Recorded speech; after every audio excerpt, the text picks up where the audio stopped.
¿Alguna vez nos hemos parado a pensar de qué está hecho todo? El aire que respiramos, la silla donde nos sentamos, el móvil, todo, absolutamente todo, sigue las mismas reglas. Pues bien, hoy vamos a desgranar cuáles son esas reglas, desde lo más pequeño que existe hasta los materiales que usamos cada día. La pregunta del millón, ¿verdad? La respuesta nos mete de lleno en el corazón de la química. Y para entenderlo tenemos que empezar por el principio de todo, por el ladrillo fundamental con el que se construye la realidad. Y ese ladrillo es el átomo. Fijaos qué curioso, los antiguos griegos le pusieron ese nombre átomos, pensando que era indivisible, lo último, la pieza final. Y lo más irónico es que uno de los mayores descubrimientos del siglo XX fue, precisamente, cómo dividirlo. Pero bueno, para lo que nos interesa, sigue siendo nuestro punto de partida. Venga, pues vamos a ver cómo es un átomo por dentro. ¿Cuáles son sus partes? La verdad es que su estructura es bastante sencilla. En el centro tenemos el núcleo, que es como el corazón con los protones que tienen carga positiva y los neutrones que no tienen carga. Y luego, dando vueltas alrededor como si fueran planetas, están los electrones con carga negativa. Lo importante aquí, la clave de todo, es que en un átomo neutro, normal y corriente, hay el mismo número de protones que de electrones. Así que las cargas se compensan, se anulan. Ese equilibrio es fundamental. Claro, un átomo por sí solo es solo el principio.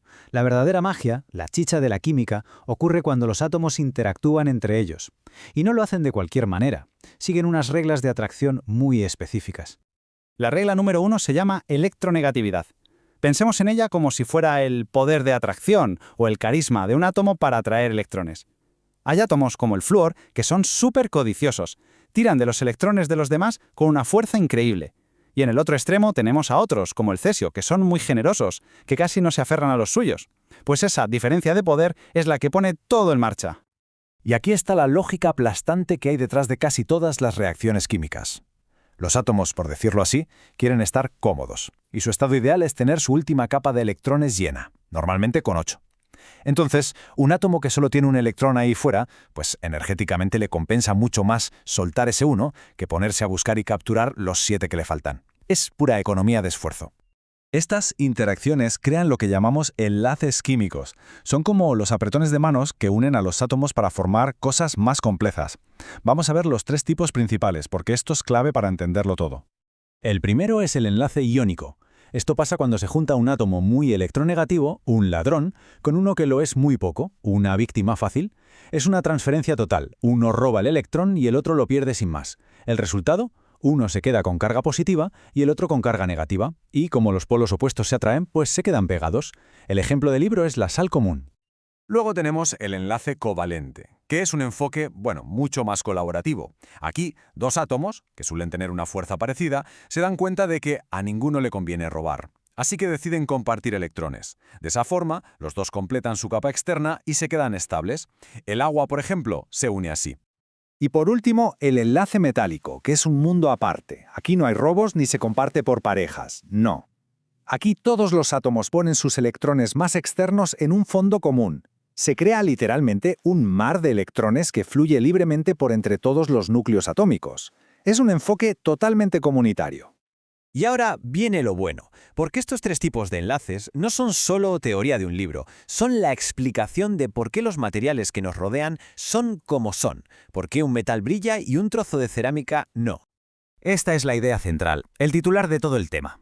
Que un metal se pueda doblar y una taza se rompa en 1000 pedazos no es casualidad. La razón de fondo, la explicación última, está en el tipo de enlace que une a sus átomos.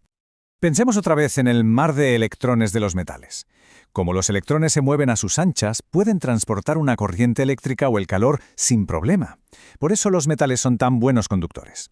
Y esa misma libertad de movimiento permite que los núcleos de los átomos se deslicen unos sobre otros si los golpeamos, sin que la estructura se rompa. Por eso se pueden moldear y estirar en hilos. En esta tabla se ve perfectamente. A la izquierda, el metal. Le damos un golpe y los átomos simplemente se recolocan, se deslizan dentro de ese mar flexible de electrones. El material se deforma, pero aguanta. A la derecha, la cerámica, con su red súper rígida de iones positivos y negativos. Un golpe brusco descoloca esa red. De repente, un ion positivo se encuentra al lado de otro positivo y un negativo junto a otro negativo. ¿Qué pasa? Se repelen con una fuerza brutal y ¡crack! El material se hace añicos. Muy bien.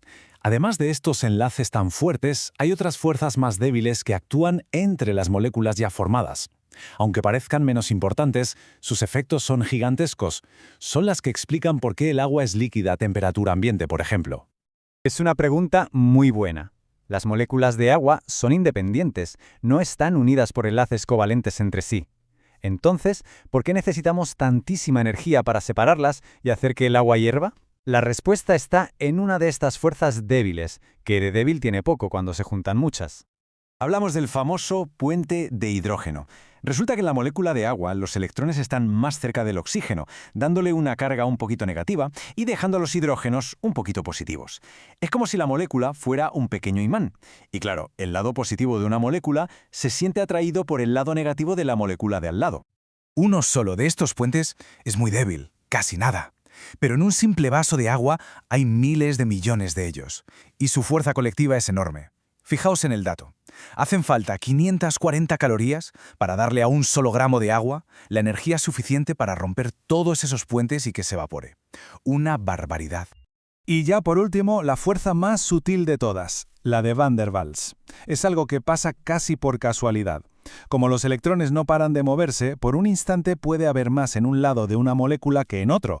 Eso crea un imán pequeñísimo y temporal que a su vez provoca lo mismo en la molécula de al lado. Y se atraen un poquito.